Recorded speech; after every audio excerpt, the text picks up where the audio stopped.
তো বন্ধুরা, আজকে ছাদ বাগানে এসেছিলাম। ফুলগুলো কত বড় হয়েছে দেখতে।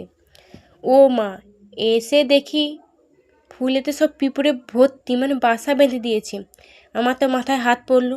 সব পিঁপড়ে একসঙ্গে আক্রমণ করে দিয়েছে আমার ফুলের উপর। ফুলের সব মিষ্টি রস খেয়ে নিচ্ছে। তো আমি ভেবেচিন্তে কোনো মতে একটা পাউডার জোগাড় করেছি, পিঁপড়ে মারা পাউডার, গ্যামাক্সন পাউডার যাকে বলে। তো ওটা ছুটে গিয়ে নিয়ে এসেছি। নিয়ে এসে এবারে আমি গাছে ফুলগুলো উপরে টুকরো করে দিয়ে দেব। এগুলো দিলে পিঁপড়েগুলো আর আক্রমণ করবে না। তো পিঁপড়েগুলো আক্রমণ না করলে ফুলগুলো খুব ভালো স্বচ্ছন্দে বড় হবে।